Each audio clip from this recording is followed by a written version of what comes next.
What's up, guys? I'm George Lahoff, and today, Maker's Best Friend, I'm going to be showing you guys how I do my shipping for some of my bigger wood projects, and also talk about some of the smaller ones as well.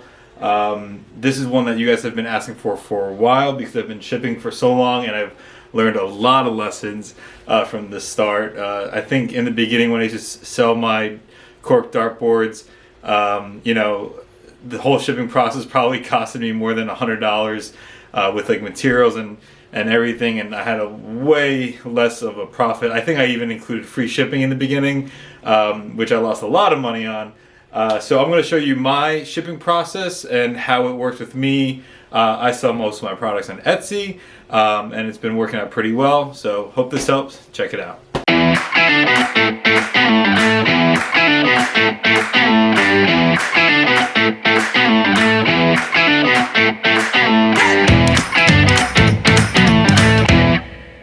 So the first step is actually before you design your project. I actually design all of my products around the actual shipping box. So when I'm figuring out what I want to do, for example, these cork dartboards, you have the idea, and you're going to offer different sizes to your customers. So when you're thinking about that size, first stop and look at your shipping boxes that are available. You want to be able to find some that are available in bulk and for a lower cost, as well as checking out the shipping estimates through UPS, USPS, and FedEx. And if you guys have other shipping options, you can check those out too. So that's really the first step. You want to make sure that you have the boxes available to ship your products, and then you also want to make sure that you're able to ship it within the maximums of those shipping providers without it becoming some type of freight shipping. I've had that happen before, and that's not fun. You lose a lot of money real quick. So again, you want to make sure you're within the shipping estimates, all the maximums, with that shipping box that you're able to find available in some type of bulk amount, right? If you're doing it one order, then you can just charge. If it's a very custom piece, you can just charge that customer whatever it costs extra for that box, because it's probably going to be pricier if you're buying one of them. And then check the shipping estimate. And then you get into the design process of making your product. So I'll walk you through a quick example here. I have my cork dartboards. This is one that's going to be shipping out soon. And I make all of my cork dartboards 36 by 30 inches. That's what I offer it in. The width is about, a little bit more than 2 inches here, but my boxes actually are 5 inches in width. And so I get these boxes. I knew I wanted to make cork dartboards, and I went online, and I knew I wanted it within a range bigger than, 30 inches one direction and closer to 40 inches in the other, and see what I can do. And I was able to find these shipping boxes. They come in 10s and in some other multiples, which helps bring the cost down to about $6 to $8 a box. Really good. Helps you with your margins of making money when you can get your boxes down to that. If not, you're going to find your boxes cost way more, closer to like the $12 range, which doesn't seem like a big jump, but when you're selling in mass, it adds up quickly. And actually, you might, if you're not really paying attention, you might end up having boxes that cost up towards like the $30 range and more. Some even go for like $100 if you're like a really weird size shaped box. So that's the number one thing. So we have our shipping boxes here. I get these in 10s, and they cost, again, 4 to 6 range of dollars, and it varies sometimes. And this is 36 by 30 by 5.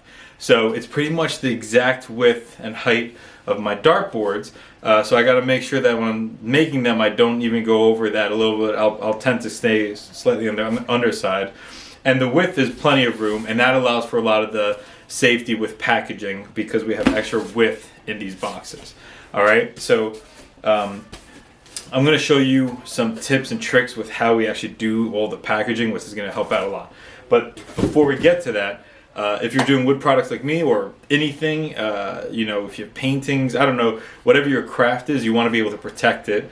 And that's where there's 2 ways I go about protecting it. One is through my hand, and that is bubble wrap. So there's lots of avenues and options for people to protect their items out there.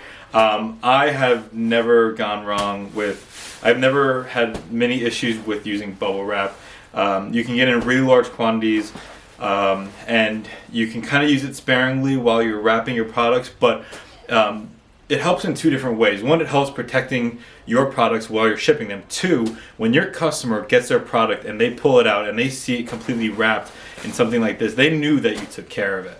So that's a big part about all this. Not only are you shipping to help protect your items so that it gets there safely, but you want good customer reviews and you want your customer to know that you're a professional, and you don't want to send a box that's all messed up and Frankenstein together. You took like 5 different boxes and merged them together, which I've done when I first started getting started.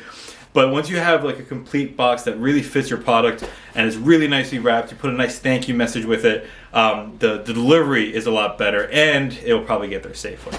So I actually buy this in packs of 3 at a time.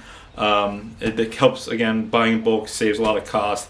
I'm actually going to link this as well as some of the boxes that I use across my products down below through some Amazon links. I'd highly recommend this one. It's probably one of the cheaper options I was able to find for all the bubble wrap, and it helps a lot. Alright, so now you know the product you want to make. You figured out the size that you want it to be within so that you can now buy bulk boxes and save a lot of the cost there. And then you got the bubble wrap or some other options. Another thing I do for helping keep these products safe when I ship them, and this I don't buy, all those Amazon boxes you guys get, because everybody out there orders a whole bunch of packages. Every time I get these safety pouches full of air, I save all of them. I have a huge bag of all this in my attic of as many of these as we get through Amazon packages or wherever it is, and I just reuse them. These, with the packages, I'll tuck them in so that the package doesn't shake around as much in the box, and this just saves a lot of money. Again, if you start getting to huge masses, if you're selling hundreds of products a month or even more, then you'll probably have to buy those yourself, or there's other options for it. But what you want to do is try to reduce the amount of bounce within your box if your product doesn't exactly match it. So like I mentioned, my width of the box is 5 inches when my dartboards are like 2.5. With the bubble wrap, it'll get closer to 3. There's still about 2 inches of give there, and therefore I use those air packets to try and reduce the bounce within it. Alright, another really great tip that I have only started doing recently is I bought one of these. They're these like really quick tape tools that cost I think like $5, but you get a tape roll in it, so it's not, you're not spending that much more. They have like much more advanced ones that like you see them using at the stores with like a handle and like a huge tape roll, and those are like $30 or more, and this does more than enough. I was actually looking for one of those, couldn't find it. Grab this, does the job great. So this helps, saves a lot of time. I used to cut all my tape and hang it off of the bench, and it would get like dirty. Again, it's all about presentation. So, I actually got like self-conscious that I'm sending these packages and like my tape was dirty.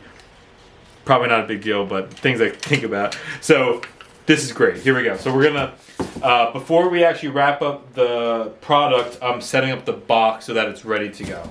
Side note, if you guys are interested in knowing how I ship signs, which is actually different from finding the standard box size to fit everything, let me know. We'll go over that as well. Make sure this label's out on the front. It shows that. Helps make sure the shipping folks, it'll let them know what the size is.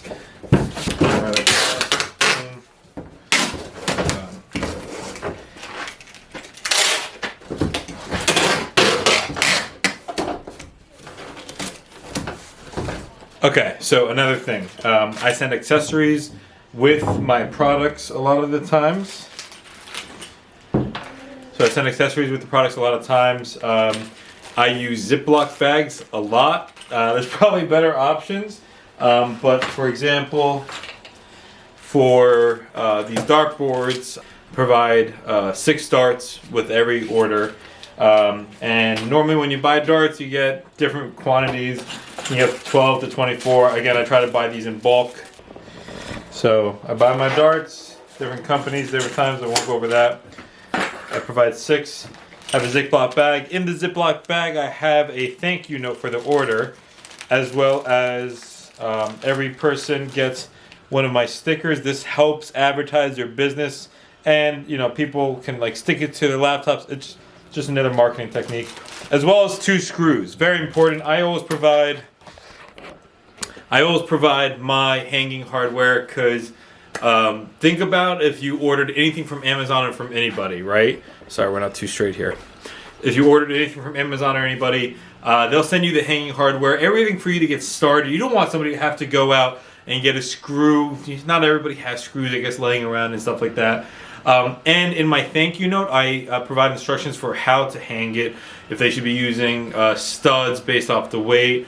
If I send a cutting board, I'll provide instructions on how to care for it. So that helps a lot. And we're getting off topic here, so we're just going to keep moving forward. The most important thing here with the bubble wrap are these guys, and your edges and your borders. So think about this. When you're shipping your product and you're trying to figure out what's the most important thing to protect, think about how your delivery men are going to treat the package. The most common thing they do, they drop it or they'll throw it. With products like this where it's a framed wood piece, I care about my edges and the bottom and all the borders, because that's where the wood can split. If it's not protected and somebody throws it really hard against an edge or something. So my bubble wrap, I'll try to double up at least on the top and the bottom.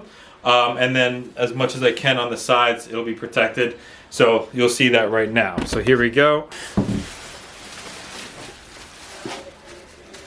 So you can see there's plenty here for it to be doubled up on the bottom and even tripled up. Okay, and then I'm just gonna keep going around and around. That type of stuff. I'm gonna flip it around. I already got it halfway through covered here, so I'm just gonna flip it and do the other side.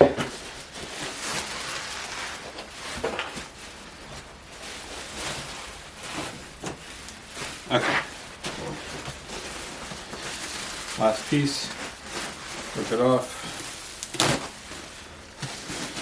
Put this over here. Now,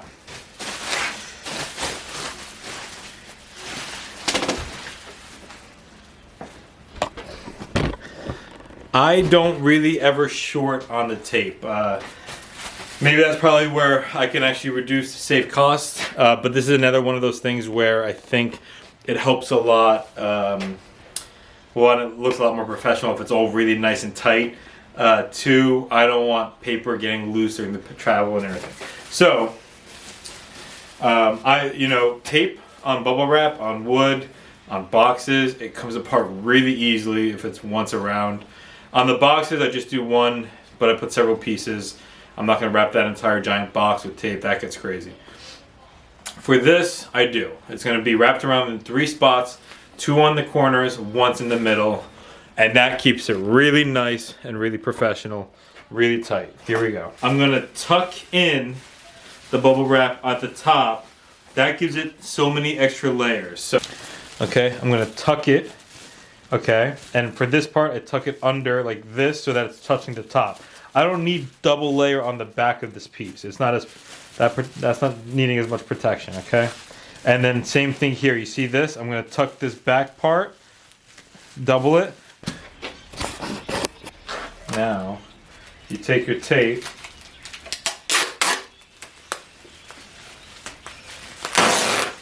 I'm going to go all the way.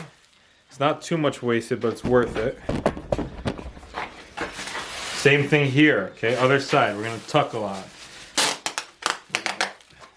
And then I'm just gonna go once around with that. Just like that. Look at that. Now, you've got one side complete. The rest gets a lot easier, right? One side's complete, we're gonna do the other side first.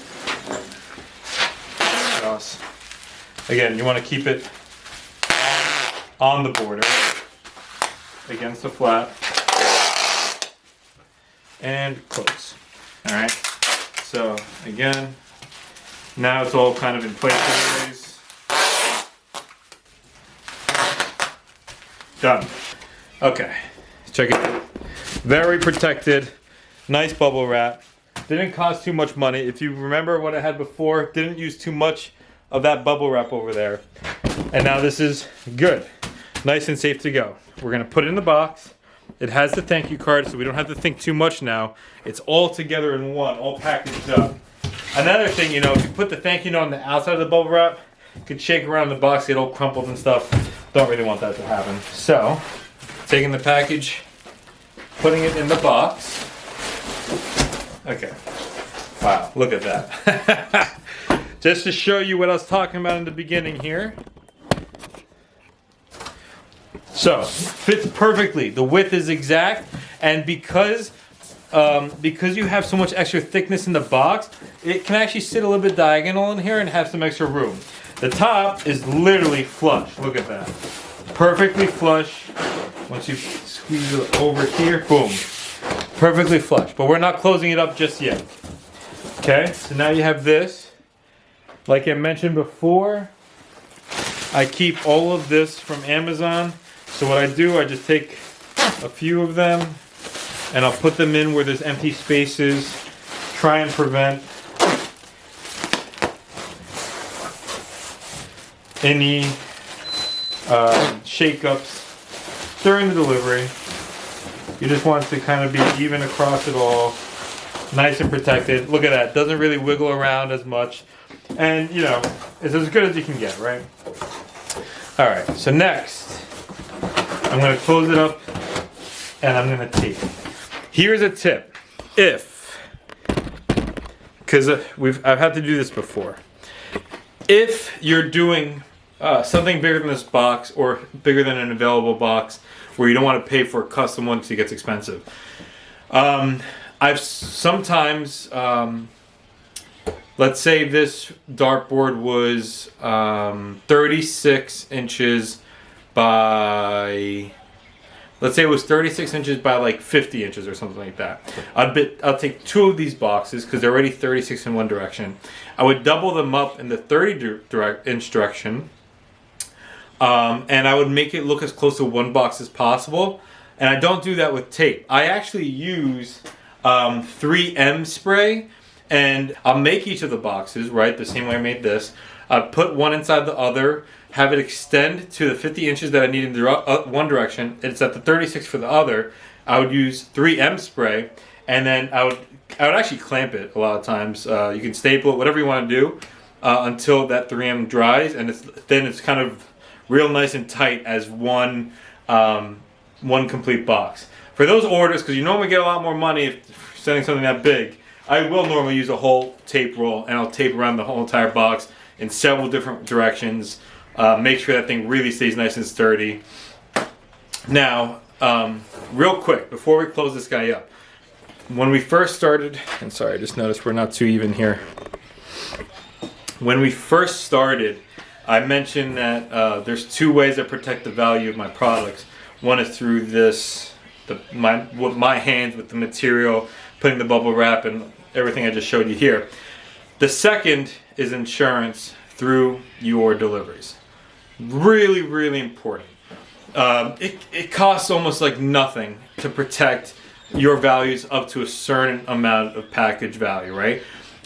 This is again in the estimator. I'll show you that online as well. But you just enter in your package value, and you can prove it if you've done a sale through your website, through Etsy, whatever it is. You actually have a receipt for the value you were paid for that product. That's proof of the value, all right? So you got proof of the value. You take a picture of your package. I already took one before of the product going in. I'm going to take it of the box complete as it's going out. That way, if the product gets damaged, because I've had this happen enough times where it's been very valuable to have the insurance, because what I do is I'll offer a refund as well as I'll offer, hey, do you guys want a new one? If you want a new one, then you don't really need the refund, obviously. I'll just send you a new one fixed. Or, all right, this will be another video. So let me know if you want to know all of the options of what you should tell your customers if your package gets damaged. We'll go through that in another video. It's too much to talk about here. But the insurance on your package will save you, because A lot of these companies, USPS, UPS, they'll just pay you the money with a check to refund it. They don't even want to have to deal with it. It happens all the time. Bad deliveries. That's what the insurance is there for. Don't forget, if you're especially on Etsy, don't forget to enter the value of your package when you click on that shipping label, because it happens and you want to make sure this is insured. I think the USPS just dropped their insurance standard to $50. It used to be at like $100. So you don't want the standard insurance. You want to insure the entire package value. All right, let's finish it up.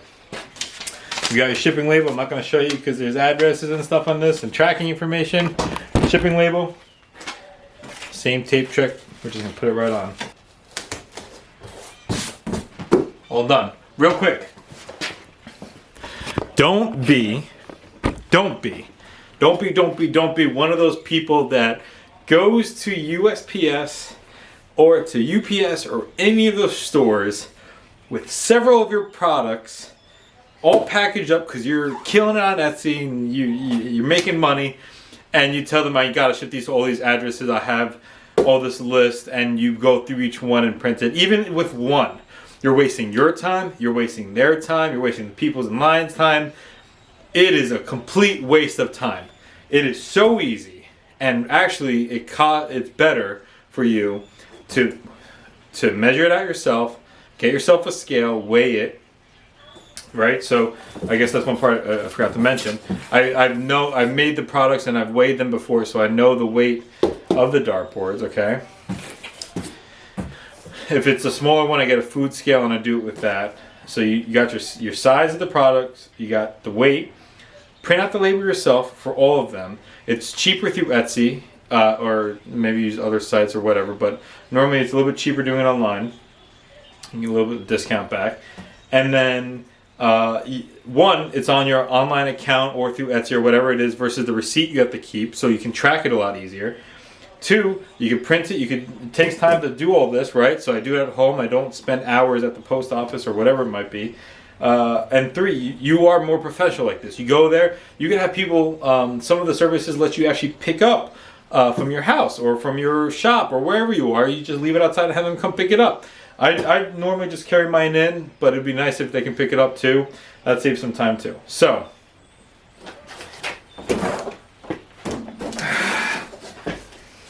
here it is. All right, it is done. It is packaged. It's ready to go. I still have a full-time job, so normally I'll try to drop it off during like lunch or right after work or something. But it is ready to go. Easy peasy, done. This is just one of the products. I'll go doing it with the rest of mine. I have smaller, I have bigger, and that's really it. So I hope this was helpful for you guys. You guys have been asking for this for a while, so I hope this helped. If I missed anything that you guys want clarification on, if you want to know about shipping smaller stuff, if you want to know about how to get better customer reviews for your Etsy shop, if you want to know what happens if your products get damaged, what should you do, let me know in the comments below. We can do that in a whole nother video. We can do a whole bunch of series, whatever you guys need. I'm here to help you. I appreciate you guys watching this. If you guys enjoyed it, go ahead and hit that like button. If you want to see more, hit that subscribe and the bell right next to it. Really helps us out at Maker's Best Friend. Thanks as always for watching, guys. Catch you in the next one.